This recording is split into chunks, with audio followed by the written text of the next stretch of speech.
ونؤمن به ونتوكل عليه ونعوذ بالله من شرور أنفسنا ومن سيئات أعمالنا من يهد الله فلا مضل له ومن يضلل فلا هادي له ونشهد أن لا إله إلا الله وحده لا شريك له ونشهد أن سيدنا ونبينا محمد عبده ورسوله أما بعد فأعوذ بالله من الشيطان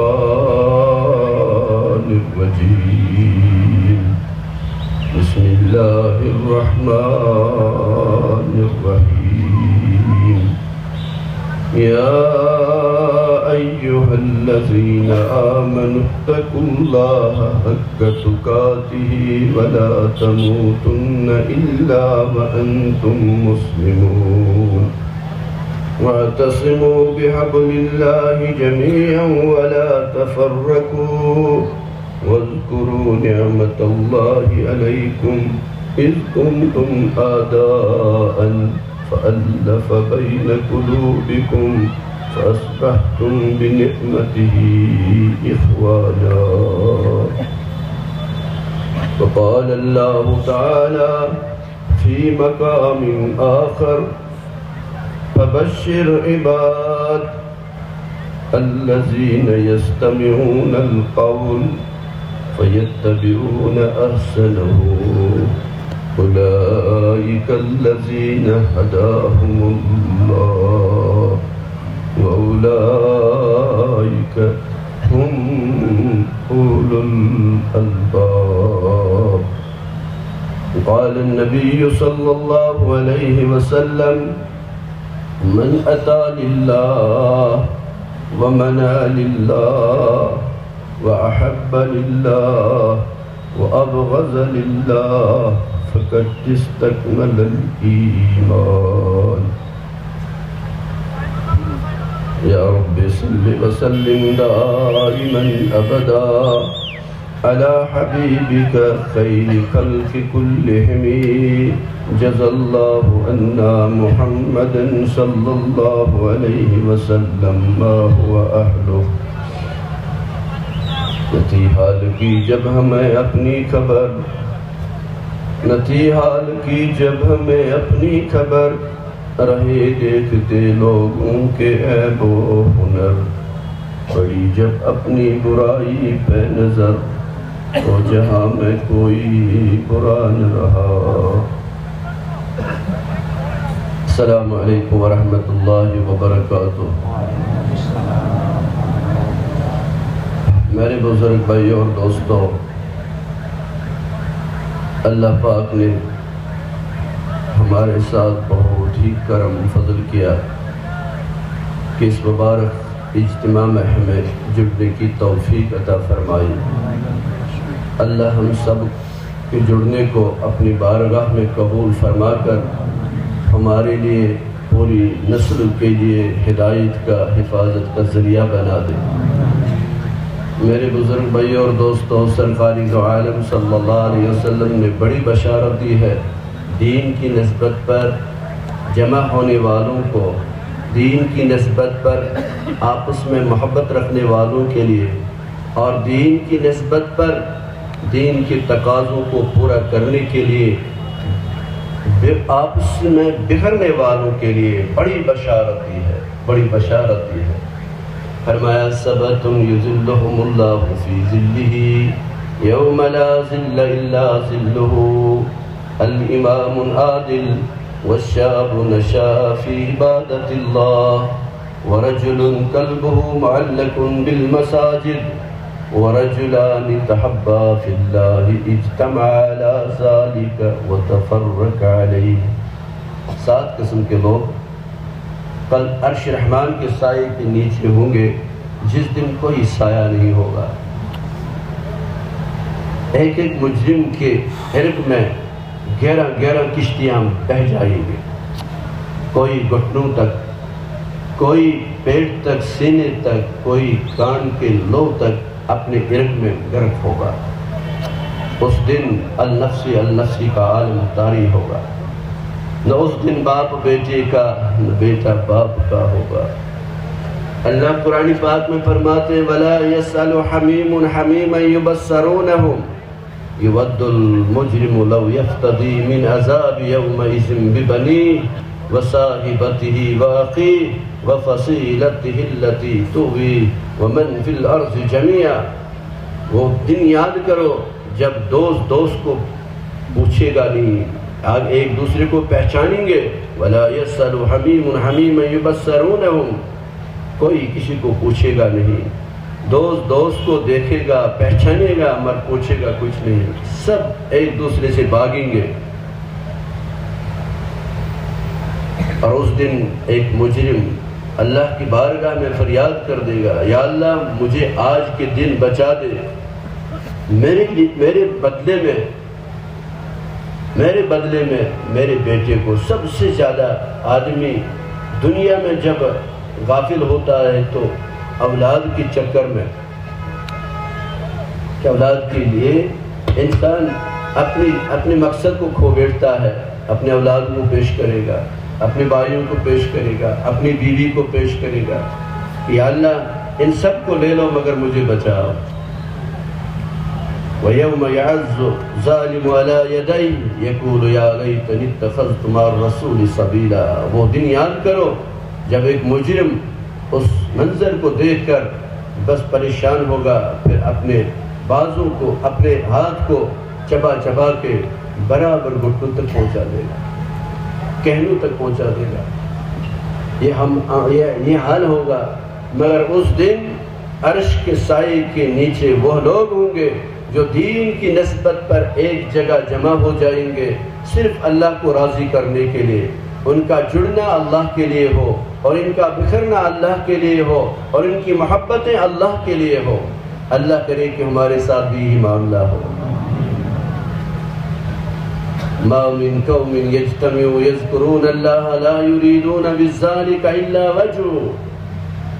کہ اللہ کے حبیب صلی اللہ علیہ وسلم فرمایا وہ لوگ جو مختلف علاقوں سے، قبیلوں سے، جگہوں سے آئے اور ایک جگہ جمع ہو جائے اور ان کا جمع ہونا صرف اللہ کی رضا کے لیے ہو، تو اللہ اتنے خوش ہوتے ہیں، اپنے فرشتوں سے کہتے ہیں کہ جاؤ فرشتوں ان کو بشارت سناؤ، ان کو بشارت سناؤ۔ آسمانی دنیا پر فرشتہ اعلان کرتا ہے انکم مغفورا لکم، اے جمع ہونے والوں تم سب کی مغفرت۔ اللہ کرے کہ ہماری بھی مغفرت ہو جائے۔ ایسا بڑا مجمع ہے، مبارک مجمع ہے، چین و سکون کے ساتھ بیٹھے ہیں کہ اللہ کرے کہ آج اس مجمع میں ہم میں سے کوئی بغیر مغفرت کے اٹھے نہ، ہم سب کی مغفرت۔ دیکھو مغفرت ایسی دولت ہے کہیں بازار میں جا کے نہیں ملے گی، روپیہ خرچ کر کے خرید نہیں سکتے، یہ تو اللہ کا فضل ہے۔ ان مجلسوں کا اللہ پاک نے مغفرت کے وعدے رکھے ہیں، انکم مغفورا لکم۔ دوسری بشارت قد بدلت سیئاتکم حسنات، اور اس مجمع کی برکت سے، جڑنے کی برکت سے اللہ پاک ان کی گناہوں کو نیکیوں میں تبدیل کرتے ہیں۔ حضرت عمر رضی اللہ تعالیٰ فرماتے تھے سب سے بڑا گناہگار سب سے زیادہ نیکوکار بن جاتا ہے، ثوابگار بن جاتا ہے۔ اللہ نے آج ہمیں موقع دیا، لہذا دھیان سے بیٹھیں گے اور دھیان سے سنیں گے۔ اس مجمع میں یہ مجمع جو ہے یہاں ایک فکر کے لیے آیا ہے، ہمیں جو اللہ نے جوڑا ہے ایک فکر کے لیے۔ وہ کیا فکر ہے کہ ہماری اس زندگی کے بعد ایک اور زندگی آنے والی ہے، اللہ کرے کہ وہ ہماری زندگی کامیاب ہو جائے۔ ہم تو دنیا میں یوں ہی آئے نہیں، بلکہ ہمیں اس دنیا میں بھیجا گیا ہے، اور جو بھیجا جاتا ہے اس سے پوچھا جاتا ہے۔ ہمیں ایک دن اپنی پوری زندگی کا حساب دینا ہے، اپنی پوری زندگی کا حساب دینا ہے۔ حضرت علی کرم اللہ تعالی وجہ سے کسی نے پوچھا اے علی آخرت کی زندگی زیادہ بہتر ہے یا دنیا کی زندگی زیادہ بہتر ہے؟ جبکہ آخرت کی زندگی کے مقابلے میں یہ زندگی بالکل مختصر ہے۔ امام غزالی رحمۃ اللہ علیہ سمجھانے کے طور پر فرماتے ہیں کہ آخرت کے مقابلے میں یہ زندگی صرف 2.5 منٹ کی حیثیت رکھتا ہے۔ تو حضرت علی کرم اللہ تعالیٰ وجہ سے کسی نے پوچھا، اے علی ہمیں بتا دیجئے کہ آخرت کی زندگی زیادہ افضل ہے، بہتر ہے یا دنیا کی زندگی؟ تو حضرت علی کرم اللہ تعالیٰ وجہ چونکہ حضور صلی اللہ علیہ وسلم نبوت علم کے دروازے، انعم مدینۃ العلم وعلی بابھا، تو فرمایا لوگوں یہ دنیا کی زندگی آخرت کی زندگی سے بہتر ہے۔ پھر فرمایا کیوں؟ اگر یہ زندگی کسی کو بنانے آئی، اس نے اس زندگی کو صحیح استعمال کیا، اپنی زندگی کو مقصد پہ لگا دیا، اپنی زندگی کو کام پہ لگا دیا، اپنی اس مختصر زندگی میں اللہ کو راضی کر دیا، آقا صلی اللہ علیہ وسلم کے طریقوں پہ چل کر زندگی گزاری، تو یہ ہمیشہ ہمیشہ کے لیے کامیاب ہوا۔ اب اگر کسی نے اس زندگی کو برباد کر دیا، اپنی عیاشی میں گزار دیا اور اپنی من چاہی میں گزار دیا، میرے بزرگوں زندگی ختم ہونے کے بعد یہ پچھتائے گا کہ یا اللہ مجھے اور ایک زندگی مل جاتی تو میں اب سنبھل کر آ جاتا، اپنی زندگی کو بنا کے آ جاتا۔ ایسا کبھی ہوگا نہیں۔ اللہ قرآن پاک میں فرماتے ہیں حَتَّى إِذَا جَاءَ أَحَدَهُمُ الْمَوْتُ قَالَ رَبِّ ارْجِعُونِي لَعَلِّي أَعْمَلُ صَالِحًا فِيمَا تَرَكْتُ كَلَّا۔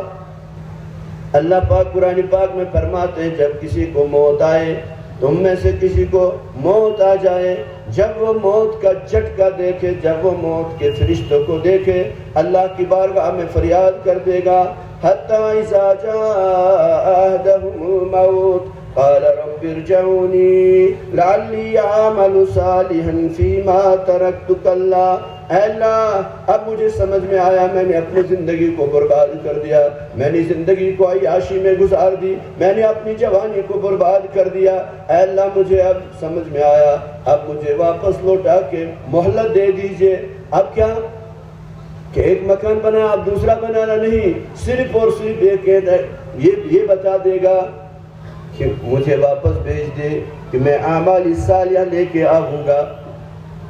میرے بزرگوں اور دوستو، اعمال تو اصل ہیں جو آخرت میں ضرورت آئیں گے، اس لیے ہمیں تو ایک مقصد کے لیے پیدا کیا گیا ہے۔ وَمَا خَلَقْتُ الْجِنَّ وَالْإِنسَ إِلَّا لِيَعْبُدُونَ۔ ہم جن اور انسان کو پیدا نہیں کرتے، ہم نے ان کو اپنی عبادت کے لیے پیدا کیا۔ ایک زندگی کا ہمارا ایک مقصد ہے، ہمیں اپنے اللہ کو پہچاننا ہے، اپنے اللہ کی قدرت کو پہچاننا ہے، اللہ کی معرفت کو حاصل کرنا ہے۔ بس میرے بزرگوں آج ہم اس لیے پریشان ہیں، ہمیں اپنے اللہ کا تعارف نہیں، اللہ کا تعارف نہیں۔ اللہ کرے کہ اب ہمیں اللہ سمجھ میں آ جائے، اللہ کی قدرت سمجھ میں آ جائے۔ اللہ نے اس دنیا کو یوں ہی نہیں بنایا بلکہ انسان کو سمجھ دی، سوچ دی تاکہ اس پوری کائنات پر غور و فکر کرے، آسمانوں کو دیکھے، زمین کو دیکھے اور سورج کے طلوع ہونے اور غروب ہونے پہ غور کرے، زمین و آسمان کو غور کرے، تو تاکہ یہ اپنے اللہ کو سمجھے۔ یہ کائنات کا ذرہ ذرہ دعوت دیتا ہے مجھے کوئی پیدا کرنے والا ہے۔ وہ کون ہے؟ وہ اللہ ہے، وہ اللہ ہے۔ بس اگر ہمیں اللہ کے ساتھ تعلق مضبوط ہوا تو ہم کامیاب ہوئے۔ اللہ کو پہچاننے کے لیے اللہ نے قدرت بنائی، اللہ نے کائنات بنائی، اور کائنات کا ذرہ ذرہ گواہی دیتا ہے مجھے کوئی بنانے والا ہے، مجھے کوئی بنانے والا ہے۔ اس لیے اللہ قرآن پاک میں انسان کو سمجھاتا ہے وَفِي أَنفُسِكُمْ أَفَلَا تُبْصِرُونَ۔ کبھی اللہ نے فرمایا اے آدمی تو سوچ میں تیرے اندر ہوں، تو مجھے کیوں دیکھتا نہیں؟ تو اپنے وجود کو دیکھو، اگر تم اپنے وجود پہ غور کرو گے، اپنے اس 5.5 فٹ کے بدن پر غور کرو گے تو میری قدرت کو دیکھو گے، میری صنعائی کو دیکھو گے، میری اس طاقت کو پہچانو گے۔ میرے بزرگوں آدمی کو اپنا بدن ہر وقت ساتھ ہے، اس لیے اللہ نے قرآن پاک میں اس سے پہلے تم زمین کو دیکھو، آسمانوں کو دیکھو، آسمانوں کی بلندیوں کو دیکھو، پہاڑوں کو دیکھو، یہ سارے کے سارے اپنے حیت میں یہ بتاتے ہیں کہ ہمیں بنانے والا ہے۔ وہ کون ہے؟ اللہ ہے۔ حضرت ابراہیم علیہ نبی علیہ السلام نے جب ہی وہ تھوڑا بالغ ہوئے، اور کیا کہا کہ ابھی تو وحی کا سلسلہ شروع نہیں ہوا تھا، آسمان کو دیکھا، زمین کو دیکھا، تو یہ ساری چیزیں اس کو اندر ابھار پیدا کرتے تھے کہ ان چیزوں کو کوئی بنانے والا ہے۔ پھر اپنی قوم کو مخاطب کر کے بتا دیا، دیکھو آسمان کو دیکھو، آسمانوں پر تارے ہیں، ان کو دیکھو، چاند کو دیکھو، سورج کو دیکھو، جن کو تو معبود کہتے ہیں، مگر یہ معبود عبادت کے لائق نہیں ہے۔ کیوں نہیں ہے؟ کہ ان کا طلوع ہوتا ہے، ان کا غروب ہوتا ہے، ان کو کوئی نچواتا ہے، ان کو کوئی چلاتا ہے، وہی چلانے والا جو ہے اللہ ہے۔ لا احب العافلین فلما رأى القمر بازغا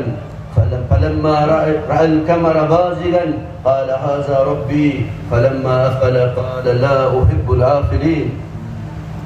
چاند کو دیکھا تو ان کو سمجھانے کے لیے کہا کہ چلو یہ رب ہے، مگر جب چاند بھی کیا غروب ہوئی تو کہا کہ نہیں، ہرگز نہیں، میں غروب ہونے والوں کو پسند کرتا نہیں۔ غرض میرے بزرگوں، پھر آخر پر کیا کہا؟ انی وجہت وجہی للذی فطر السماوات والارض، میں اس اللہ کی طرف اپنا چہرہ کرتا ہوں، اپنے دل کو کرتا ہوں، اس اللہ کی عبادت کرتا ہوں، اس اللہ کو معبود سمجھتا ہوں جس اس پوری زمین و آسمان کو بنانے والا ہے۔ مگر ہر ایک کی پہنچ میں یہ نہیں کہ وہ آسمان کی بلندیوں پہ غور کرے، زمین کی تہوں پہ غور کرے اور پہاڑوں کی چوٹیوں پہ غور کرے۔ میرے بزرگوں، مگر ہر ایک آدمی کے لیے آسان ہے، وہ اپنی اس وجود پہ غور کر سکتا ہے۔ یہ وجود انسان کا یہ بدن، یہ ہر وقت ساتھ ہے، اس کی نشیب و فریب اور اس کا یہ سارا کچھ آدمی اخذ کرتا ہے۔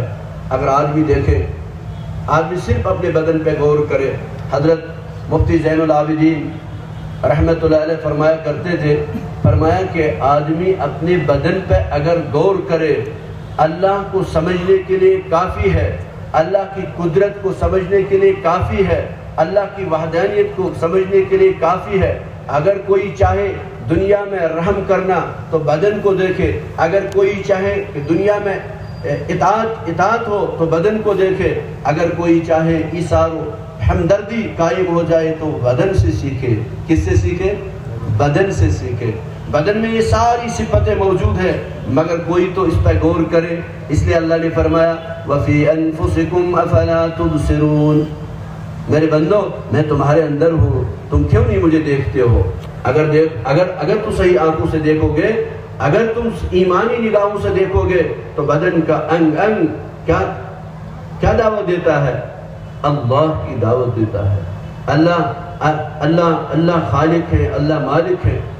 میرے بزرگوں، تھوڑا فکر کریں ہم، تھوڑا سوچیں ہم۔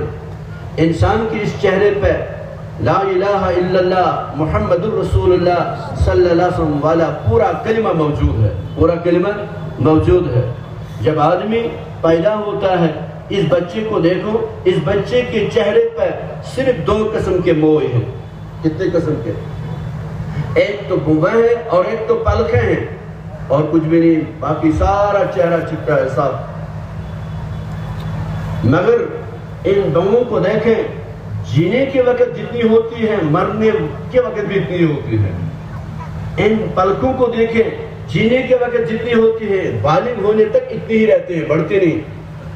اگر بومیں بڑھ جائیں اور پلکیں بڑھ جائیں تو کیا ہوگا؟ آدمی کو ایکسیڈنٹ ہوں گے۔ کوئی سلام کرے، اس کو کیا کرنا ہے؟ صبر کرو، پہلے میں دیکھوں تو کون ہے، پھر کہے گا وعلیکم السلام، ٹھوکر کھا سکتا، مگر پہلے سے ہی جتنے ہیں اتنے ہی رہتے ہیں۔ حضرت مفتی صاحب فرمایا کرتے تھے، فرمایا یہ پلکیں اور بومیں یہ دعوت دیتے ہیں لا الہ الا اللہ، یہ ازلی ابدی ہیں، اللہ ہمارے بھی ازلی ابدی ہیں۔ یہ پلکیں اور بومیں دعوت دیتے ہیں لا الہ۔ جو ہی یہ بچہ بالغ ہونے کو آتا ہے، 12-15 سال کا ہوتا ہے، تو اس کے چہرے پہ اور 2 قسم کے موئے ظاہر ہوتے ہیں، ایک لبوں کے موئے اور ایک ٹھڈی کے موئے ظاہر ہوتے ہیں۔ مگر جو ہی ظاہر ہوتے ہیں تو بڑھنے شروع ہوتے ہیں۔ کیا ہوتے ہیں؟ بڑھنے شروع ہوتے ہیں۔ جو ہی بڑھ گئے تو حضور صلی اللہ علیہ وسلم نے اس کا حد مقرر کیا، کس الشوارب واف لحت فخالف المجوس۔ تو کیا حد مقرر کیا؟ تو حد مقرر کر کے یہ بتا دیا کہ یہ ہے لا الہ الا اللہ، یہ ہے محمد الرسول اللہ۔ اس کا حد اللہ نے خود مقرر کر دیا اور اس کا حد محمد الرسول اللہ صلی اللہ علیہ وسلم نے مقرر کیا۔ تیرے میرے چہرے میں پورا کلمہ ہے لا الہ الا اللہ۔ اس لیے فرمایا کہ ایمان کی بشارت اس کو دے دو جس کا چہرہ دیکھ کے اللہ یاد آ جائے، اور فرمایا کہ اپنی دوستی اس کے ساتھ رکھو، اپنا تعلق اس کے ساتھ رکھو جس کا چہرہ دیکھ کے اللہ یاد آ جائے، جس کا چہرہ دیکھ کے اللہ یاد آ جائے۔ اپنے دوست کے اندر 3 خوبیاں ہونی چاہیے۔ ایک خوبی یہ کہ جس کو دیکھ کر اللہ یاد آ جائے، جس کی مجلس میں بیٹھ کر ایمان میں اضافہ ہو جائے، علم میں ترقی ہو جائے، اور جس کی پوری زندگی دیکھ کر آخرت یاد آ جائے۔ اس کی زندگی آخرت کی دعوت دے کہ دنیا کی طلب، دنیا کی حرص نہ ہو، صرف آخرت کی فکر ہو۔ یا اللہ میرا کیا بنے گا، میری قبر آگے آنے والی ہے۔ اللہ نے کیا فرمایا کہ قبر ہے، حق ہے۔ قبر کیا ہے؟ حق ہے، اور پل صراط حق ہے، میزان حق ہے، یہ سارے منزل مجھے آنے والے ہیں، اس کی فکر میں لگا ہو۔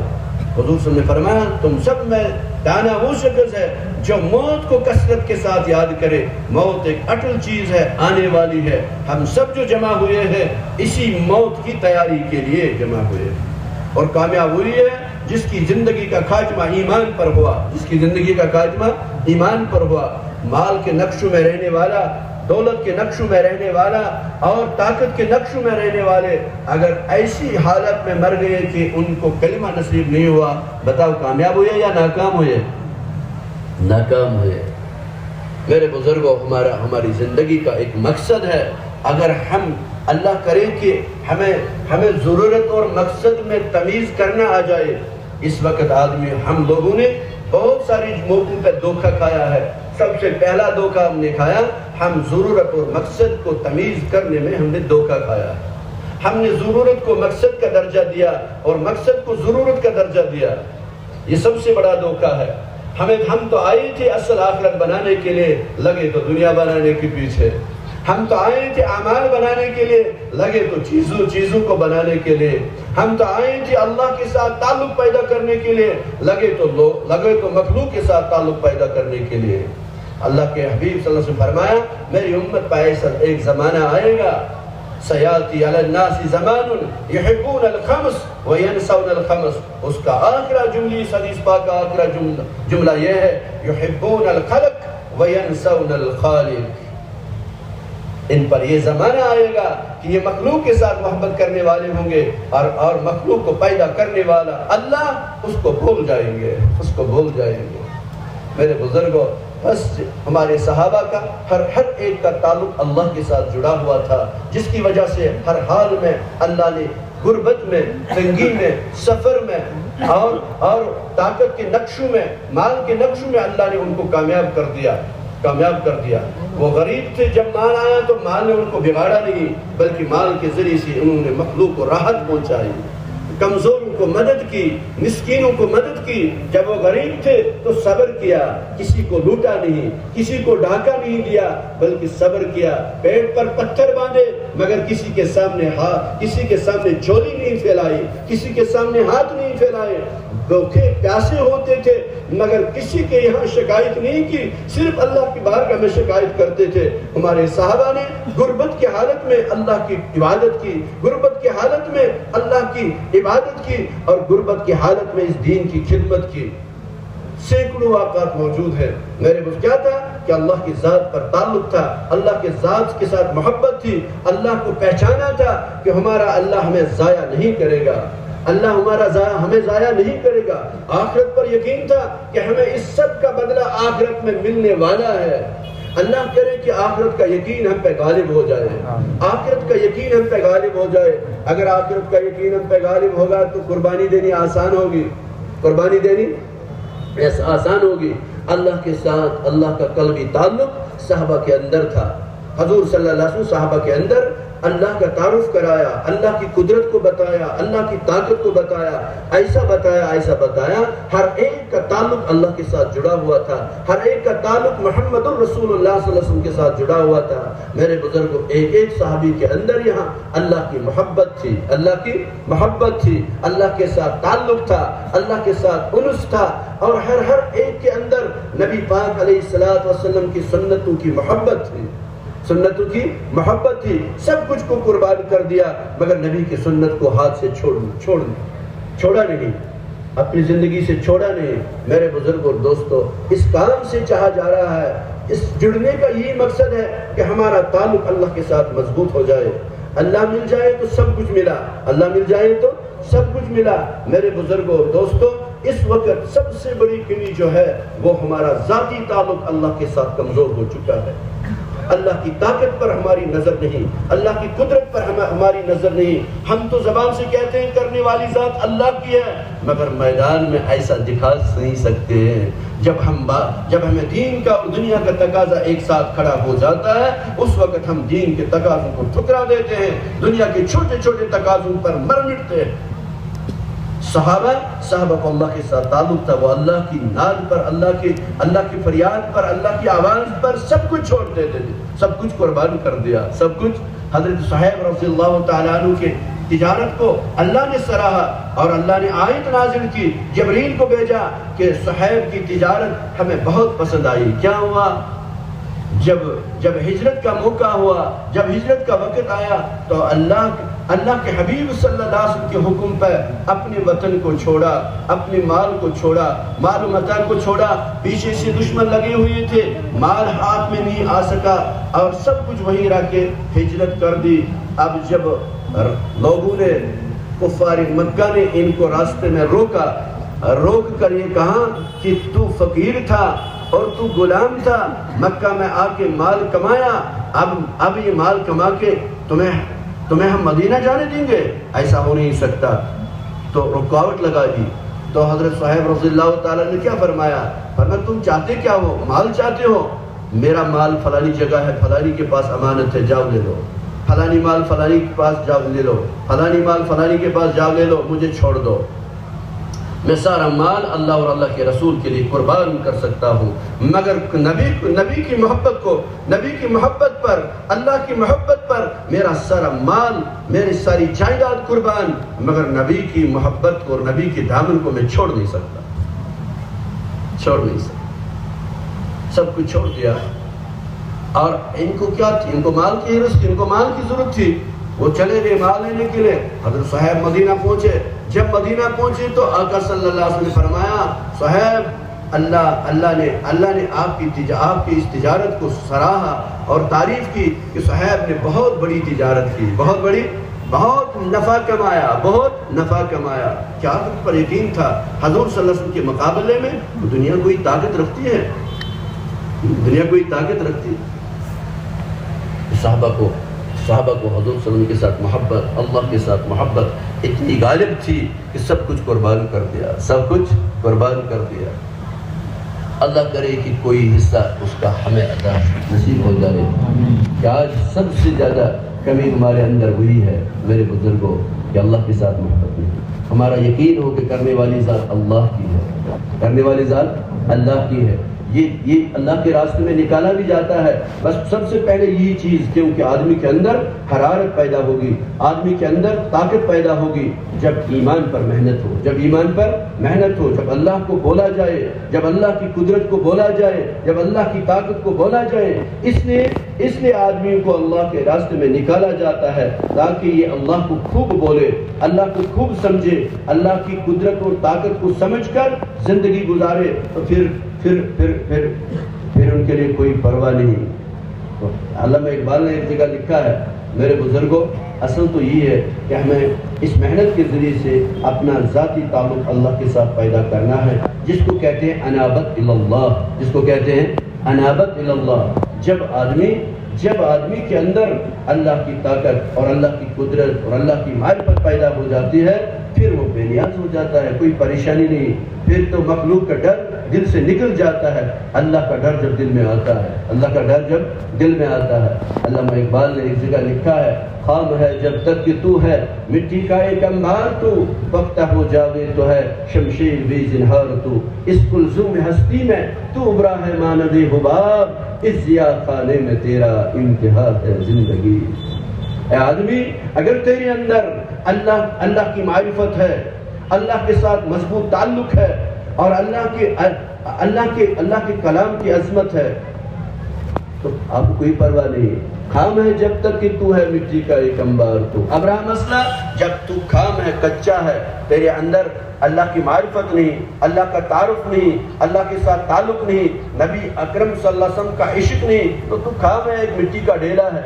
مگر جب وقت ہو جاوے یہ ساری چیز تمہارے اندر آ جائے، ساری چیزیں تمہارے اندر، تو پھر وہ شمشیر ہے جس کی کوئی کاٹ نہیں سکتا، کوئی کاٹ نہیں سکتا۔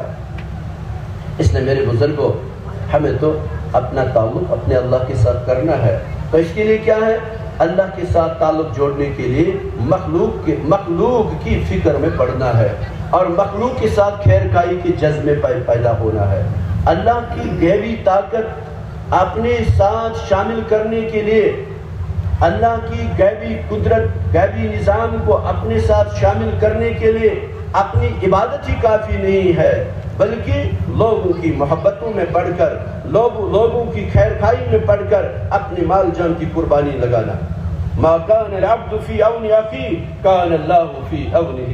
آقا صلی اللہ علیہ وسلم نے فرمایا، جو لوگوں کے خیر خائی کے لیے نکلے، لوگوں کو نفع رسانی کے لیے نکلے، اللہ لوگوں کی حاجتوں کو پورا کرنے کے لیے نکلے، اللہ اس کی مدد میں نکلتا ہے، یعنی اللہ کی غیبی طاقت اس کے ساتھ ہو جاتی ہے۔ تم زمین والوں پر رحم کرو، آسمان والا تم پر رحم کرے۔ صحابہ کے اندر اللہ کے ساتھ تعلق تھا، مگر اللہ کی مخلوق میں گھس کے ان میں محنت کی، ان کو صحیح رخ پہ لایا۔ میرے بزرگوں، یہ تو ہمارا اصل کام ہے، اصل کام ہے۔ پہلی مقصد کی عبادت، اللہ کی معرفت، اور اللہ کا خلیفہ بن کے زندگی گزارنا ہے۔ اللہ رزاق ہے، اور اللہ کی صفات کا مظہر بن کر زندگی گزارنا ہے۔ ہمیں دنیا میں ماڈل بننا ہے۔ دنیا میں کیا بننا ہے؟ ماڈل بننا ہے، کہ ہم صحابہ کو دیکھ کے لوگ خوش ہو جاتے تھے، صحابہ کو دیکھ کے لوگ خوش آ جاتے تھے، اور صحابہ کو دیکھ کے لوگ دین کو سمجھتے تھے۔ اور میرے بزرگ اور دوستوں، صحابوں کو بڑی بڑی تقریریں نہیں کرنی پڑی، بلکہ ان کے اخلاق، ان کی کردار، ان کے معاملات، ان کی معاشرت، ان کی اخلاقی زندگی ساری کی ساری ایسی بنی تھی، جو لوگ ان کے ساتھ بیٹھتے تھے تو وہ کیا ہیرے بن کے نکلتے تھے۔ کیا بنتے تھے؟ ہیرے بن کے نکلتے تھے، اپنی زندگی کا فیصلہ کر کے نکلتے تھے۔ کیوں؟ وہ تو اللہ کے نائب تھے، اور اللہ کی صفات کا مظہر بن کر زندگی گزارنے والے تھے، اور اللہ کی صفات کے مظہر تھے۔ اللہ رزاق ہے، اور رزاقی صفت اپنے اندر پیدا کر کے زندگی گزارنے والے تھے، اور اللہ رحیم ہے، رحیمی صفات اپنے اندر پیدا کر کے زندگی گزارنے والے تھے۔ میرے بزرگ ایثار و ہمدردی کے امام تھے، ایثار و ہمدردی کے امام تھے، آپسی محبت، آپسی بھائی چارہ، وہ تو ان کی زندگی میں کوٹ کوٹ کر بھرا ہوا تھا۔ ایک بکری کا سرہ ایک گھر سے نکلا، 7 گھر میں پھیر کر دوبارہ اسی گھر میں پہنچا۔ یہ کیا ہے؟ اور چراغ کو بجھا کے چراغ کو مہمان کو کھلایا، تھوڑا خوراک تھا گھر میں، اور چاہا کہ بچے فاقے رہے، عورت فاقے سے رہے، گھر کا خاوند فاقے سے رہے، سارا کا سارا کون کھائے؟ مہمان کھائے۔ اس پر اللہ کی آیت نازل ہوئی، یؤثرون علی انفسہم ولو کان بہم خصاصہ۔ میرے بزرگ اور دوستوں، صحابہ ان آیات کی مصداق ہیں، صحابہ قرآن کی مصداق ہیں۔ رحماء بینہم سیماہم فی وجوہہم من اثر السجود۔ میرے بزرگ اور دوستوں، ان صحابہ کے اخلاق اور ان کی زندگی کو دیکھ کے ملکوں میں دین پہنچا، اور ملکوں نے، بادشاہوں نے سرنڈر ان کے سامنے کر دیا۔ کیا کیا؟ سرنڈر کر دیا۔ تاریخ گواہ ہے۔ میرے بزرگ اور دوستوں، اسی عشاء کے ایک ملک میں صحابہ کے حضرت معاویہ رضی اللہ تعالیٰ عنہ کے زمانے میں اسلام آیا، مگر جب پھر دور بدل گیا، بادشاہت آ گئی تو انہوں نے جزیہ دینا بند کر دیا، جزیہ دینا بند کر دیا۔ اب اسلامی سلطنت والوں نے مشورہ کیا کہ ان لوگوں نے جزیہ بند کر دیا، اس لیے جماعت روانہ کی جزیہ وصول کرنے کے لیے۔ جب ان کے پاس پہنچے تو جزیہ وصول کرنے کے پہنچے تو انہوں نے کہا ہم جزیہ نہیں دیں گے، جن لوگوں کو ہم جزیہ دیتے تھے وہ تم نہیں ہے، وہ تم نہیں ہے۔ ان کی زندگیوں نے ہمیں متاثر کیا تھا، ان کے اخلاق نے ہمیں متاثر کیا، تم ہم جیسے ہو، تم ہم جیسے ہو، ہم جزیہ نہیں دیں گے۔ انکار کر دیا۔ اور کیا علامہ اقبال نے اسی کو کھینچا ہے، خوب ہے تجھ کو شعر صاحب یثرب کا پاس، کہہ رہی ہے زندگی تیری کہ تو مسلم نہیں، وہ نشان سجدہ جو روشن تھے کوکب کی طرح، ہو گئی ہے اس سے اب ناآشنا تیری جبیں۔ صحابہ کے پاس زور ظاہری زور نہیں تھا بلکہ باطنی زور تھا، باطنی طاقت تھی، ان کے پاس اعمال تھے، ان کے پاس اخلاق تھے، ان کے پاس کردار تھے، ان کے پاس امن تھا، ان کے پاس رحم تھا، جس کی وجہ سے بڑے بڑے بادشاہ نے ان کے پیر پکڑے، سارے کے سارے عمر کے ان کی زندگی کو دیکھ کے متاثر ہو گئے۔ یہ اصل ہمیں ایسے اپنی زندگی کو چلانا ہے اور ایسے اپنی زندگی کو اختیار کرنا ہے کہ لوگ ہماری زندگی کو دیکھ کے متاثر ہو جائے، ہمارے اخلاق کو دیکھ کر متاثر ہو جائے۔ اسلام تو اخلاق سے پھیلا ہے، اسلام تو اعمال کا مجموعہ ہے، یہ تو ایک شاندار اور پرامن زندگی ہے جس کو لوگ دیکھ کے دور دور سے آتے تھے۔ حضرت آقا صلی اللہ علیہ وسلم کی زندگی اور ان کے وہ اخلاق اور ان کا وہ رحم، ایک شخص حضور صلی اللہ علیہ وسلم کے دربار میں آئے، ایک شخص حضور صلی اللہ علیہ وسلم کے دربار میں آئے اور عرض کیا یا رسول اللہ صلی اللہ علیہ وسلم میں بھوکا ہوں، میں ننگا ہوں، میں بھوکا ہوں، میں ننگا ہوں۔ حضور صلی اللہ علیہ وسلم خیر کے کاموں میں خود سبقت لیتے تھے، یہ نہیں کہ صحابہ کو حکم کیا اس کو کپڑے پہناؤ اور اس کو کیا کچھ کھلاؤ کھانا لاؤ، نہیں بلکہ خود اپنے حجرے میں داخل ہوئے اور جو کچھ موجود تھا اور سب کچھ پیش کر دیا۔ اب جب پیش کیا ایسا نہیں تھا کہ اب اخبار پر چھپے، آج ہم کچھ بھی دیتے تو اخبار پر چھپاتے ہیں، اخبار پر نہیں، ایسا نہیں تھا، بلکہ اس آدمی کو آگے کر کے کہا کہ دیکھو یہ جو میں نے دیا یہ میں نے نہیں دیا بلکہ یہ اللہ نے دیا، یہ اسلام نے دیا، ہمیں اسلام کی تعلیم ہے، ہمیں اللہ کی تعلیم ہے، یہ نہیں دیتے بھی اللہ کا تعارف کرایا، اپنا تعارف نہیں۔ آج ہم ہر معاملے میں اپنے آپ کو آگے کرتے ہیں۔ میرے بزرگ اور دوستو، حضور صلی اللہ علیہ وسلم نے دین سمجھایا، اللہ کو سمجھایا، یہ اللہ کا احسان ہے جس اللہ نے ہمارے دین میں یہ باتیں رکھی ہے کہ غریبوں کو مدد کرو، اور کیا ننگوں کو کپڑا پہناؤ، بھوکوں کو کھانا کھلاؤ، مگر اس اللہ کے بندے نے کہا نہ اسلام کا احسان ہے نہ اللہ کا احسان ہے۔ کیوں؟ تھوڑا تھا، حضور صلی اللہ علیہ وسلم کے حجرے میں جتنا تھا اتنا تو پیش کر دیا، مگر اس کو سمجھو کہ اس کو وہ تسلی نہیں آئی جس سے کہا کہ نہ اسلام کا احسان ہے نہ اللہ کا احسان ہے۔ بڑا الٹا مسئلہ ہو گیا۔ صحابہ دوسری طرف موجود تھے اور حضرت عمر رضی اللہ تعالیٰ موجود تھے، صحابوں نے تلوار اٹھائی کہ اس کا کلہ کما کر دیں گے اور اس کو ختم کر دیں گے۔ حضور نے فرمایا چھوڑو، یہ اس کا اور میرا معاملہ ہے، یہ اس کا اور میرا معاملہ ہے۔ حضور صلی اللہ علیہ وسلم کے اندر، میرے بزرگ ایمان والے کے اندر یہ ہونا چاہیے کہ انسان مردم شناس ہو، آدمی شناس ہو، موقع شناس ہو۔ تو حضور صلی اللہ علیہ وسلم نے فرمایا اس کو یہ تھوڑا لگا تو اندر سارے حجروں میں جو کچھ تھا، ایک حجرے سے لایا تھا، اب سارے حجروں میں جو کچھ تھا سارا لا کے اس کو پیش کر دیا۔ یہ بڑا خوش ہوا، کہا کہ اب تو مسئلہ حل ہو گیا، پھر حضور صلی اللہ علیہ وسلم نے فرمایا کہ بتاؤ یہ اللہ کا احسان ہے نا، یہ اسلام کا احسان ہے نا، یہ اسلام ہمیں سکھاتا ہے، یہ اللہ ہمیں سکھاتا ہے غریبوں کی مدد کرنا۔ تو کہا ہاں اسلام کا احسان ہے، اللہ کا احسان ہے۔ پھر کہا اے اللہ کے بندے، میرے ان صحابہ کو کیا تو نے ناراض کر دیا؟ وہ تجھ سے بدظن ہو کے چلے گئے، اب صبح آنا اور بڑی مجلس میں وہ بھی موجود ہوں گے، آپ اس بات دوسرے مرتبے کی بات کو دہرانا۔ حضور صلی اللہ علیہ وسلم کے اخلاق ایسے تھے کہ کوئی کسی کا بدظن نہ رہے، بدگمان نہ رہے، ایمان والوں کی یہ صفت ہے کہ ہمیں ایسے چلنا ہے، ہم سے کوئی بدظن نہ رہے، ہم سے کوئی بدگمان نہ ہو جائے. ہمیں اپنے اخلاق کو پیش کرنا ہے، اپنی دل کی صفائیوں کو صفائیوں کے ساتھ چلنا ہے، دل کی صفائیوں کے ساتھ چلنا ہے. تو حضور صلی اللہ علیہ وسلم صبح کے وقت جب وہ آئے، صحابہ موجود تھے، وہ آدمی بھی آیا تو حضور نے اس کو آگے کر دیا اور کھڑا کر کے کل کے جملے کو اس نے دہرا دیا. کیا دہرایا؟ کہ واقعی اسلام کا احسان ہے اور اللہ کا احسان ہے. اللہ نے ایسا اسلام دیا، ایسا مبارک دین دیا جس میں سب کی رعایت ہے، جس میں سب کی رعایت ہے، سب کی رعایت ہے. یہ اسلامی ہے، یہ اسلامی ہے. تو حضور صلی اللہ علیہ وسلم اس کو بٹھا دیا، پھر ایک خطبہ دے دیا. اس خطبے میں کیا فرمایا؟ میرے صحابو، اگر اس آدمی کو تم لوگوں نے کل اس کو کیا مارا ہوتا تو یہ سیدھا جہنم میں جاتا، مگر اس وقت یہ جنتی ہے، اس وقت یہ جنتی ہے.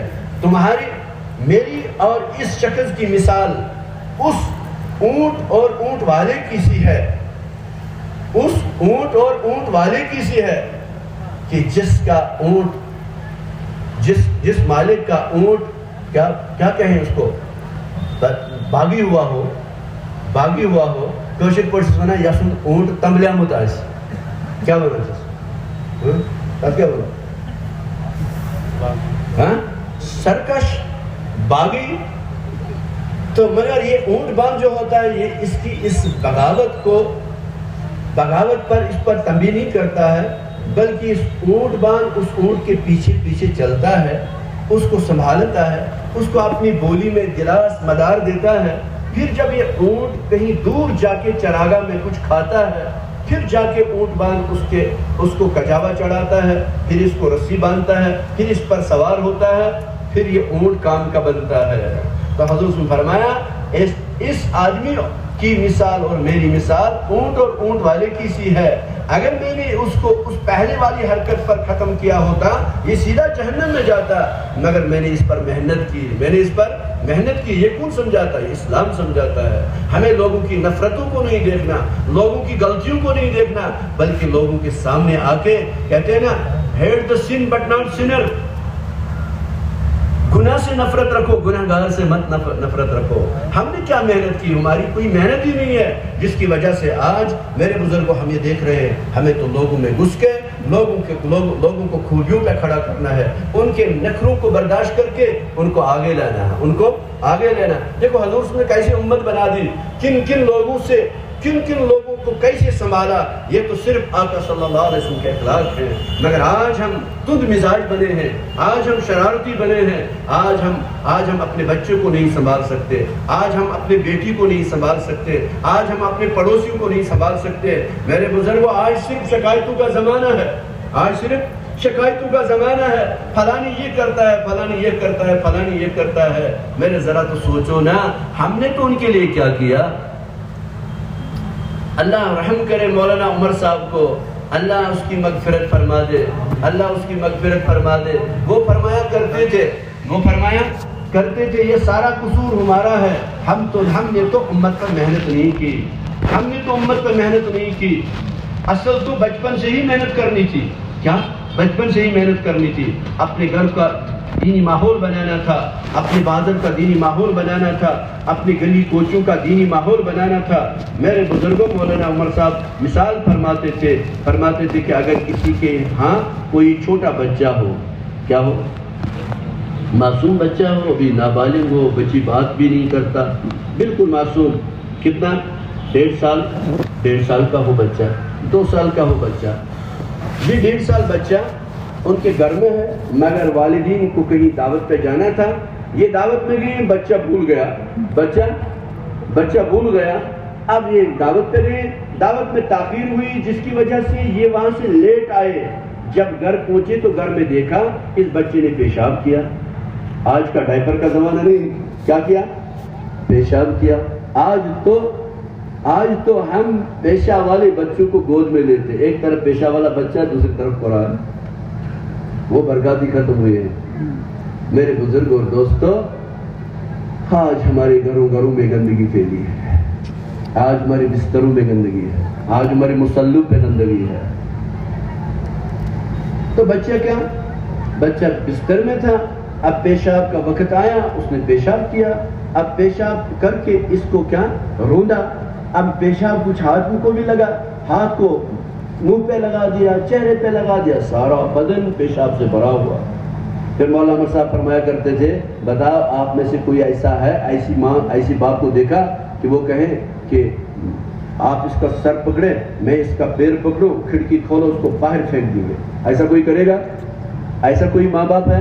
بلکہ کیا کرتے ہیں، ہائے افسوس، ہائے تباہی، ہائے بربادی کہ بچہ ہمارے ہاتھوں سے کیا چلنے والا تھا، یہ ہمارا قصور ہے، ہم بھول گئے، ہم تو نفس پیٹ کی پوجا کے لیے لگے تھے، نفس کی کیا نفس کو بھرنے کے لیے غافل ہو چکے تھے، اور ہم بچے کو بھول گئے۔ تو فوراً دونوں کیا کریں گے، فوراً تیاری کر کے اس کو کپڑے اتاریں گے اور گرم پانی لا کے صابن سے اس کا غسل کر دیں گے، اس کو صاف کر دیں گے، نئے کپڑے پہنائیں گے، پھر گلے لگا دیں گے، پھر بوسہ دیں گے، اور سارا قصور کس پر چڑھائیں گے؟ اپنے پر چڑھائیں گے، بچے پہ کوئی قصور چڑھائے گا نہیں۔ کہا کہ آج ہمارے اندر، ایمان والوں کے اندر بڑا قصور یہ ہے کہ ہم امت پر محنت کرتے نہیں، ہم امت پر محنت نہیں کرتے۔ یہ جو گناہگار ہوتا ہے، یہ مانندی بچہ ہے، یہ اللہ کو نہیں جانتا، اللہ کے رسول کو نہیں جانتا، یہ نہیں جانتا کہ میں نے نماز چھوڑی میرا کتنا نقصان ہوا، میں نے جھوٹ بولا میرا کتنا نقصان ہوا، میں نے ڈھاکہ دیا میرا کتنا نقصان ہوا۔ یہ اتنا غافل ہو چکا ہے، یہ خود اپنے ہاتھوں سے دوائی کھا کے اپنی زندگی کو برباد کر دیتا ہے، اتنا تو غافل ہو چکا ہے۔ اس کو جگانے کی ضرورت ہے، اس کو کیا بیٹا سمجھ کر، اور باپ کی جیسی شفقت ہو، ماں جیسی شفقت ہو، وہ پیش کر کے اس کو آگے کرنا ہے۔ ہمارے اسلافوں نے ایسی امت بنا دی، خود آقا صلی اللہ علیہ وسلم نے امت پہ ایسی محنت کی، صحابہ نے امت پہ ایسی محنت کی کہ بازاروں سے، گلی کوچوں سے اور دفتروں سے ان کو لا کے مسجد میں کھڑا کر دیا۔ مسجد میں ایک مشہور واقعہ ہے، حضرت شیخ ابراہیم ادھم رحمۃ اللہ علیہ، حضرت شیخ ابراہیم ادھم رحمۃ اللہ علیہ کہیں سے جا رہے تھے، اپنا قافلہ، اپنی جماعت ساتھ تھی، اور دیکھا کہ ایک گندی نالی میں ایک آدمی پڑا ہوا ہے، شراب پی کے کیا پڑا ہوا ہے۔ تو حضرت آگے نہیں نکلے، کہا ایک کلمہ والا شراب پی کے گندی نالی میں پڑا ہے، اس کو اٹھا کے صاف کیا، اپنے رومال اٹھا کے اس کا چہرہ صاف کیا، اس کا منہ صاف کیا، اس کے بدن کو صاف کر کے اپنے سینے سے لگا دیا۔ کیا ہے یہ؟ کلمہ والا ہے، کیا ایمان والا ہے، نبی کا امتی ہے۔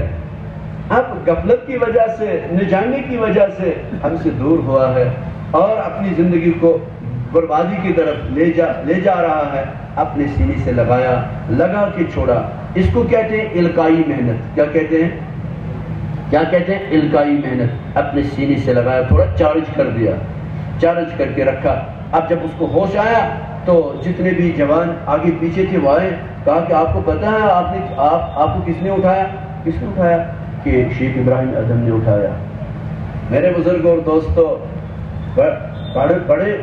بڑوں کے اندر یہ جذبہ تھا کہ دعوت میں کیا ہے؟ دعوت میں یہ کہتے ہیں کہ اپنی حیثیت کو مٹاؤ، اپنے کو چھوٹا بناؤ، چھوٹے بن کے امت میں گھسو اور امت کے فرق پر محنت کرو۔ نبی کی امتیوں کو جو اس وقت گندی نالیوں میں پڑے ہیں، غلط کاموں میں پڑے ہیں، ان کو لا کے صحیح رخ پہ کھڑا کر دو۔ یہ تو اس کام کا خاصہ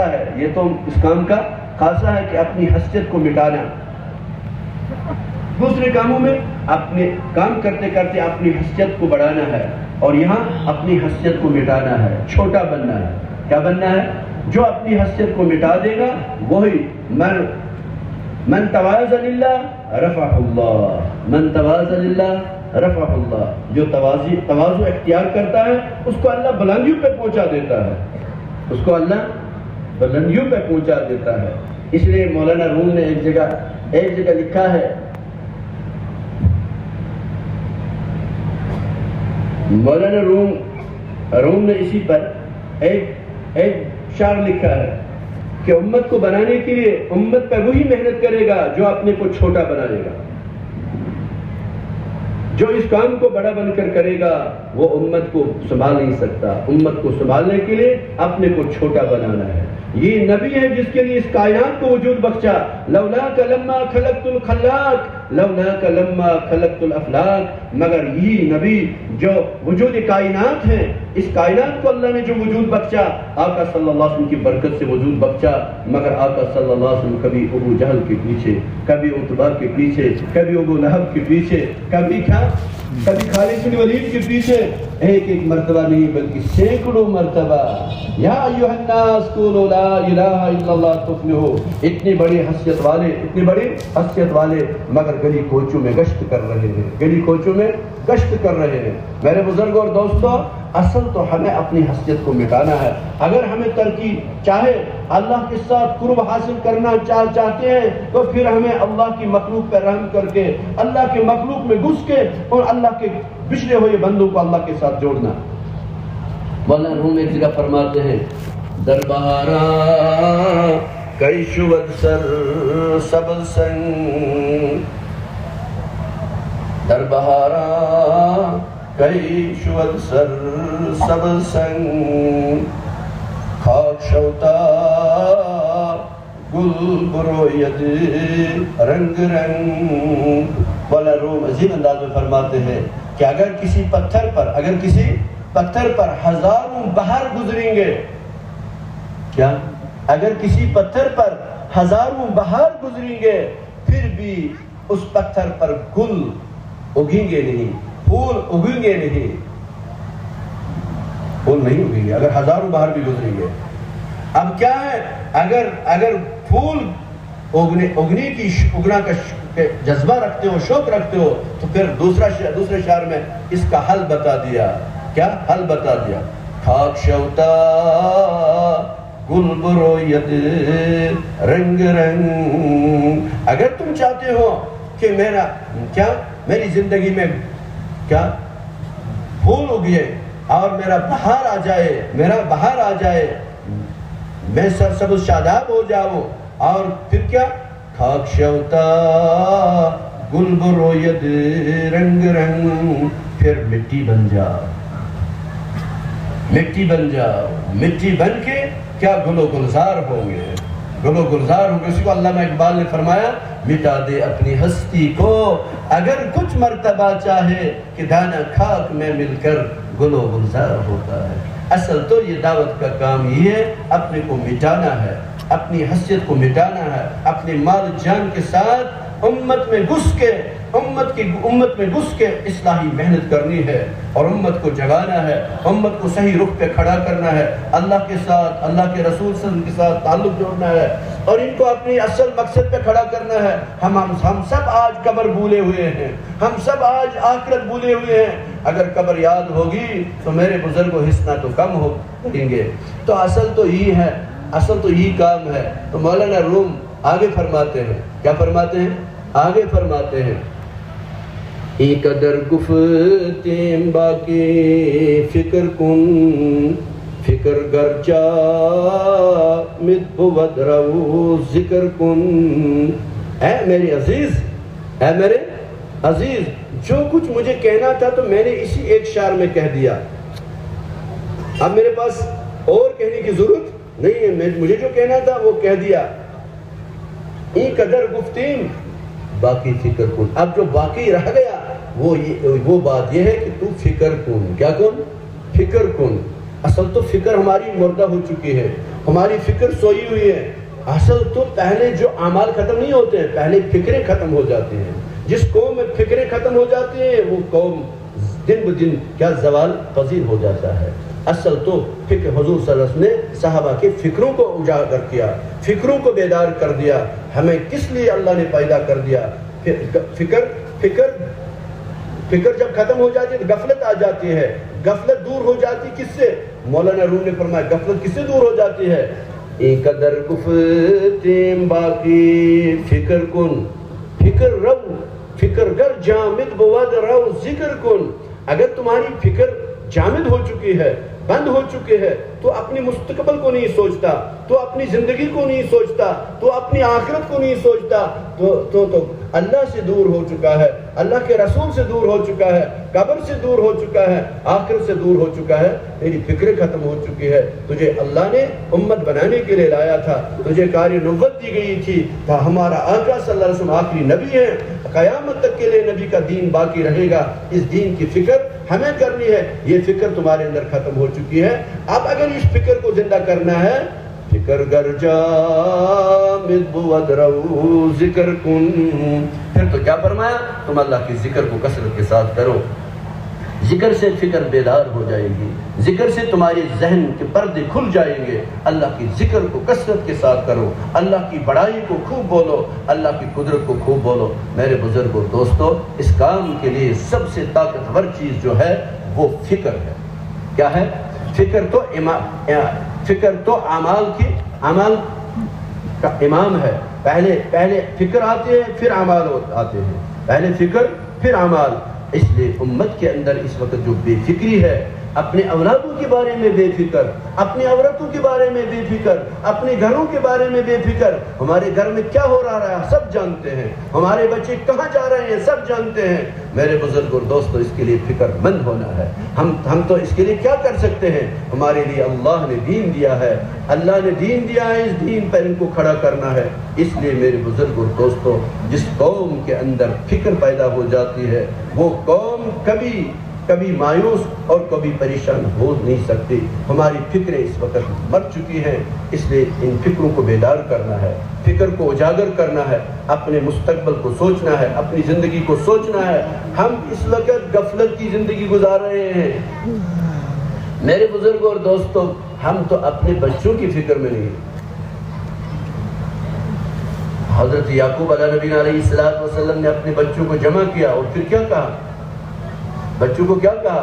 میرے بچوں مجھے اس دنیا سے جانا ہے، مگر مجھے ایک بات بتاؤ، میرے نکلنے کے بعد تم لوگ کس کی عبادت کرو گے؟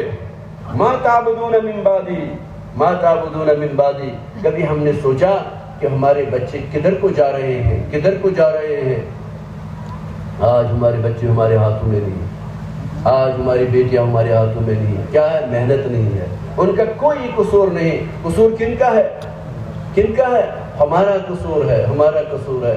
میرے بزرگوں، آج بھی اگر کسی جوان پر تم شفقت کا ہاتھ رکھو گے، آج اس کے ہاتھ رکھتے ہوئی اس کے آنکھوں پہ آنسو بہنے شروع ہو جاتے ہیں۔ اللہ نے تاثیر رکھی ہے، مگر ان کو پوچھنے والا کوئی نہیں، ان کو ہاتھ لگانے والا کوئی نہیں، ان کو ہاتھوں لینے والا کوئی نہیں۔ میرے بزرگوں، اللہ نے یہ مبارک کام دیا ہے، اس کام کے ذریعے سے یہ چاہا جا رہا ہے کہ دنیا کا کوئی آدمی جہنم میں لے جائے۔ دنیا کا کوئی آدمی، شاہ محمد الیاس رحمۃ اللہ نے فرمایا، اگر تم اس کام کو کرو گے کیا ہوگا؟ باپ کو سالیہ بیٹے ملیں گے، اور بیٹوں کو سالیہ باپ ملے گا، بیٹوں کو سالیہ ماں ملے گی، دعا والی ماں ملے گی، امام کو مقتدی ملیں گے، استادوں کو شاگرد ملیں گے اگر اس کام کو کریں گے۔ اس وقت بہت ضرورت ہے ہم اس کام کو کریں گے، اور اگر انشاءاللہ مایوس نہیں ہونا، بلکہ ہمیں اپنے آپ پہ کھڑا ہونا ہے۔ میرے بزرگوں، ایک بڑے بزرگ گزرے ہیں، وہ فرمایا کرتے تھے، یا اللہ ایک دعا مانگے، حضور سب دعا مانگے۔ فرمایا، لوگ نے کہا کہ کیا دعا مانگے؟ دعا یہ مانگے، اے اللہ اس دعوت کے کام کا نفع ہم پہ کھول دے۔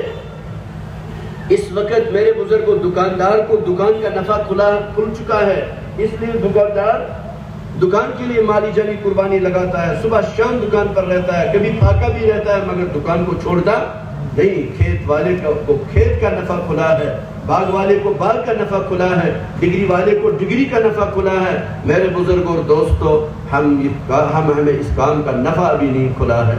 اس کام کی برکت سے سینکڑوں لوگ نہیں کہ بلکہ کروڑوں لوگوں کو ہدایت ملی، کتنے جوانوں نے توبہ کی، اب تو سنت اور شریعت والی زندگی بنی۔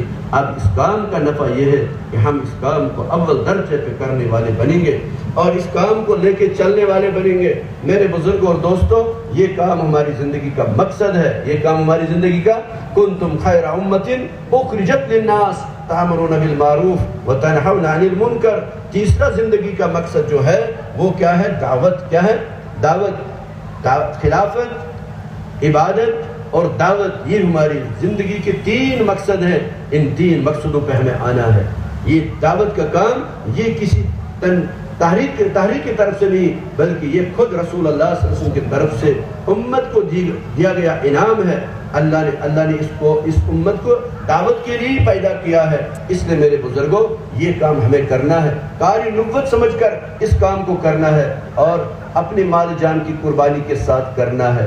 اگر اس کام کو ہم کریں گے، دیکھو میرے بزرگوں، اگر ہم سب یہ ایمان رکھتے ہیں، اور ہے بھی الحمدللہ ایمان، ہمارے آقا صلی اللہ علیہ وسلم آخری نبی ہے، آخری، ان کے بعد کوئی نبی آنے والا نہیں ہے۔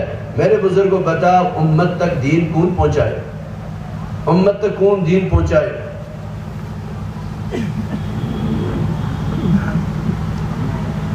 ہماری جماعت میں آج چند جوان ہیں،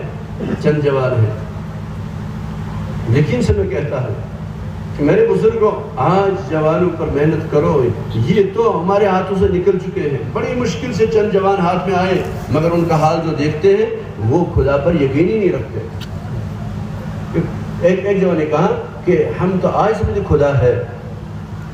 ایک حاجی صاحب کے پاس ملاقات کے لیے گئے تو حاجی صاحب نے کہا کہ ہمارے ساتھ ملاقات کے لیے کیوں آئے؟ میں تو نماز بھی پڑھتا ہوں، روزہ بھی رکھتا ہوں، سب کے اول میں نماز پڑھتا ہوں۔ اب ہم شرمندہ ہو گئے، اس کو کیا جواب دیں گے؟ اللہ نے مدد فرمائی۔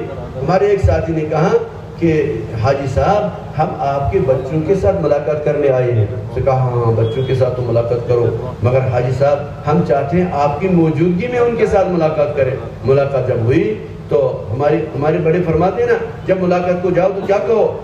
آخرت کی، قبر کی، حشر کی بات کہو، اور اللہ کے رسول سن کی بات کہو۔ جو ہی اللہ کی بات شروع کی تو ان میں سے ایک نے کہا جو چیز نظر نہ آئے اس کو کیسے ہم مانیں گے؟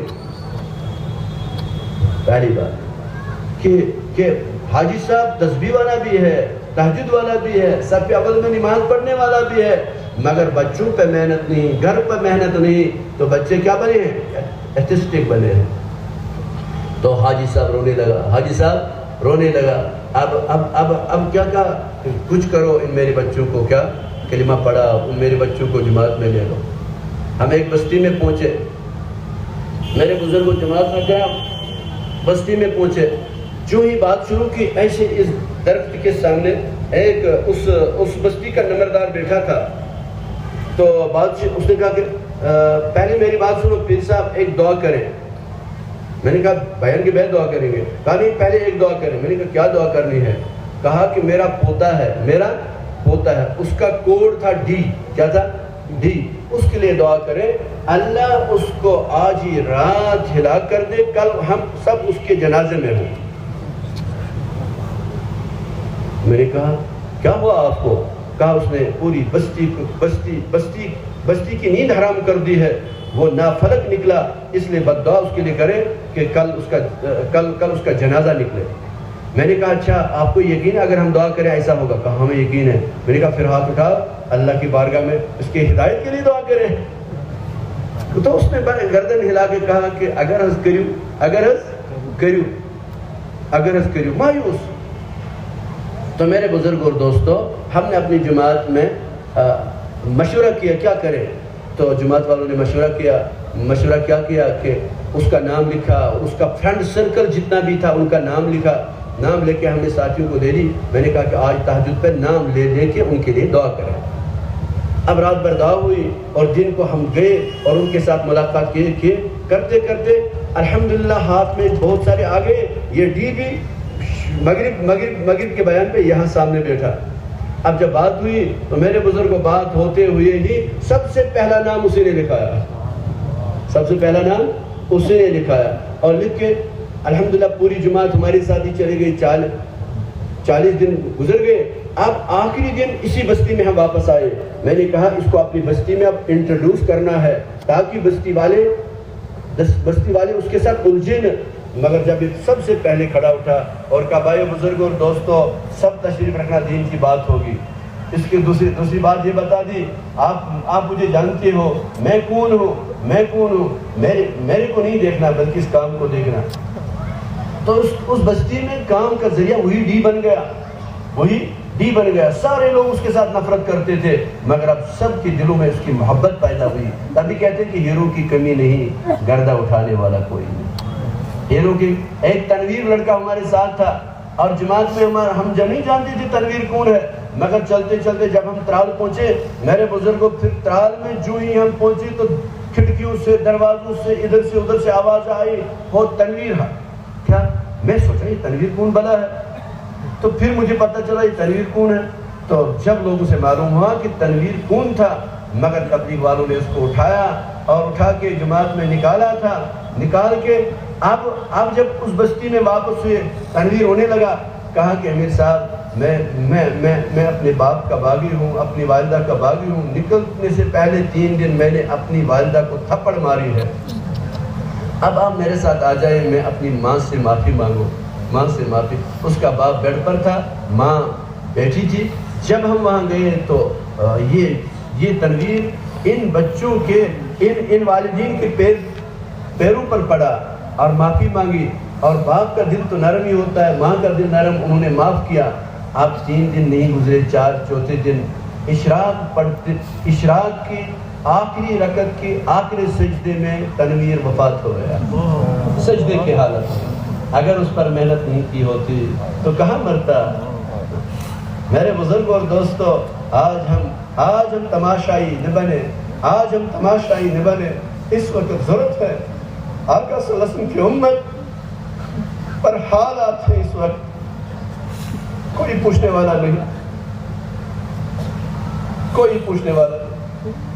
مایوسی چھائی ہوئی ہے، والدین اپنے بچوں سے مایوس ہو چکے ہیں، بھائی سے مایوس ہو چکا ہے۔ اس امت کو بنانے کے لیے، اس امت کے پیچھے حضور صلی اللہ علیہ وسلم نے کیسی قربانیاں کی ہیں۔ شعیب ابی طالب میں 3 سال قید رہے، اور میرے بزرگوں حضور صلی اللہ علیہ وسلم کی 2 دختر اختر کو طلاق لگی، اسی دین کے لیے، اس امت کو بنانے کے لیے۔ ان کے دندان مبارک شہید ہو گئے، نہ معلوم اپنا گھر چھوڑنا پڑا، کیسی فاقوں میں زندگی گزاری، تو پھر جا کے یہ امت بنی۔ آج اسی امت پہ یہ حالات ہیں، یہ اس وجہ نہیں ہے، یہ اس وجہ ہے کہ ہم نے ہماری اس پر کوئی محنت نہیں۔ آج ہم سارے کے سارے تماشی بنے ہوئے ہیں، افسوس تو کرتے ہیں امت کا کیا بنے گا، مگر مال جان کی قربانی پہ کوئی تیار نہیں۔ مولانا روم پر اللہ رحم کرے، انہوں نے ایک عجیب و غریب مثال، جیسا کہ وہ ہماری اس معاشرے میں بیٹھے مثنوی لکھ رہے ہیں، انہوں نے ایک واقعہ لکھا ہے مثنوی میں۔ کیا لکھا ہے کہ ایک آدمی جا رہے تھے، ایک راستے سے انہوں نے رونے کی آواز آئی اور جھاڑی کی طرف دھیان دیا تو ایک بھلا آدمی رو رہا تھا، تو اندر گئے، کہا کہ تو کیوں روتا ہے؟ کہا تجھے آنکھیں نہیں؟ دیکھو نا، ایک کتا بھوکا پیاسا بیٹھا ہے، اس کی پیاس اور بھوک کی وجہ سے یہ پڑا ہوا ہے، میں اسی پر روتا ہوں۔ دیکھا کہ کیسا آدمی ہے، کیا کتے کی بھوک پر کی وجہ سے آدمی رو رہا ہے، اس کے اندر دل ہے۔ جب قریب ہوا، کہا کہ اچھا تیرے سر پہ کیا ہے؟ ایک ٹوکری تھی، یہ ٹوکری، اس میں کیا ہے؟ اس میں روٹیاں ہیں۔ کہا کہ اچھا یہ آسان مسئلہ ہے، ایک روٹی اٹھا کے اس کو ڈال دو، مسئلہ حل ہوگا۔ تو اس نے کہا جاؤ اپنا راستہ اختیار کرو، میں نے سوچا تو عاقل ہے، تو دانا ہے، دیکھو رونا تو مفت میں ہے، روٹیاں تو روپیوں میں پڑتی ہیں، رونا تو مفت میں ہے۔ اس لیے میرے بزرگوں، آج امت کی خستہ حالی پر ہم سب روتے ہیں، سب ہم واہ اشعش اور افسوس کرتے ہیں، مگر میرے بزرگوں اور دوستوں قدم اٹھانے کے لیے کوئی تیار نہیں۔ اپنے مال جان کی قربانی کے ساتھ نکل کر ان کو لانا، ان کو چلانا، بشر حافی پہ اللہ رحم کرے۔ کس ارادے سے گھر سے نکلے تھے، مگر راستے میں ایک پرچے کو دیکھا جس پہ لکھا تھا لا الہ الا اللہ، ایک گندی نالی میں دیکھا، اٹھا کے کہا میرے اللہ کا نام ہے، میرے رب کا نام ہے، اٹھا کے دو کے عطر لگا دی، پھر سر پہ رکھا، اور اللہ نے اس ایک پرچے کو اٹھانے کی برکت سے اللہ نے اس کو ہدایت دیا، اور اس گندے ماحول سے نکال کے کیا سید الاولیاء بنا لیا۔ میرے بزرگوں، آج یہ کلمے والے کن گندی نالیوں میں پڑے ہوئے ہیں، وہی تو ہوں جو ان کو اٹھانے کے لیے اٹھے، ان کو جگانے کے لیے اٹھے۔ میرے بزرگوں، جب ہم اس کام کو کریں گے تو اللہ ہمارا تعلق اپنے ساتھ جوڑ دے گا۔ اللہ کے ساتھ تعلق پیدا کرنے کے لیے سب سے تیز رفتار اور ہارٹ اور شارٹ لائن یہ ہے کہ ہم گری پڑی قوم پہ کیا محنت کریں، ہم اللہ کے بندوں میں گھس کے کام کریں، اللہ کے بچھڑے ہوئے بندوں کو اللہ کے ساتھ جوڑنے کی فکر میں لگے۔ بشری حافظ کو اللہ نے کہاں سے کہاں پہنچا دیا۔ اگر آج ہم بھی اس کام کو کریں گے، اللہ ہمیں بھی انشاءاللہ اپنا تعلق دے گا، اپنا دیدار دے گا۔ حضرت شیخ ابراہیم اعظم کو اسی رات خواب میں اللہ کی زیارت ہوئی تو اللہ نے فرمایا، شیخ تو میرے اس بندے کا چہرہ صاف کرتا تھا اور میں اس کا دل صاف کرتا تھا، تو نے میرے بچھڑے ہوئے بندے کو، میرے نافرمان بندے کو میرے ساتھ جوڑا، میں نے تجھے اپنے ساتھ جوڑا، اس کی برکت سے تجھے اپنی زیارت دے دی۔ میرے بزرگ، معمولی کام نہیں ہے کہ اللہ کے بندوں کو اللہ کے ساتھ جوڑنے کی محنت ہے، اللہ نے اس نسبت پہ ہمیں جمع کیا ہے۔ میرے بزرگوں، اس لیے ہمیں آج پکے ارادے عزم کرنے ہیں کہ ہم انشاءاللہ اپنی پوری مال جان کی قربانی کے ساتھ انشاءاللہ دین کی محنت کریں گے انشاءاللہ۔ کوئی آدمی جہنم میں نہ جائے اور ہر آدمی جہنم کے عذاب سے بچے، صحیح راستے پہ آ جائے۔ انشاءاللہ اس کام کو کرو، کیا ہوگا؟ باپ کو سالیا بیٹا ملے گا، بیٹے کو سالیا باپ ملے گا، دعا والا باپ ملے گا، تاجر کو سالیا گاہک ملیں گے اور گاہکوں کو سالیا تاجر ملیں گے۔ اس کام کے برکت نے یہ کام اس وقت تعارف کا محتاج نہیں، پوری 200 ملکوں میں یہ کام چل رہا ہے اور اپنے شان بان کے ساتھ چل رہا ہے۔ میرے بزرگ اور دوستو، اب اگر کمی ہے تو وہ ہماری کمی ہے، ہم کرنے والے کمزور ہو چکے ہیں۔ اس لیے میرے بزرگوں، کھڑا ہو کے اپنی زندگی کا قیمتی وقت اللہ کے راستے میں نکالیں گے، 4 مہینے کی جماعتیں نکال کے پوری امت میں چل پھر کر اللہ کا تعلق پیدا کریں گے انشاءاللہ۔ اس لیے میرے بزرگوں، نبی کی امت ترس رہی ہے، نبی کی بارگاہ میں، نبی کے دربار میں۔ اچھا آج دیکھیں، آج اتفاقاً میرے بزرگوں آج کا دن ایک بڑے دن کے ساتھ تعلق رکھتا ہے۔ دیکھیں ہمارے اکابر نے اور ہمارے اسلاف نے کیسی قربانی دی، یہ قربانی والا ہی دن ہے۔ اس لیے میرے بزرگوں، آج ہم بھی اللہ کے راستے میں قربانی لگا دیں گے اور اپنے نام کو پیش کریں گے، 4 مہینے کے لیے اپنے آپ کو پیش کریں۔ اس اجتماع سے، اس اجتماع کی شان، مولانا عمر صاحب فرماتے تھے، ایک ہے اجتماع کی جان، ایک ہے اجتماع کی شان۔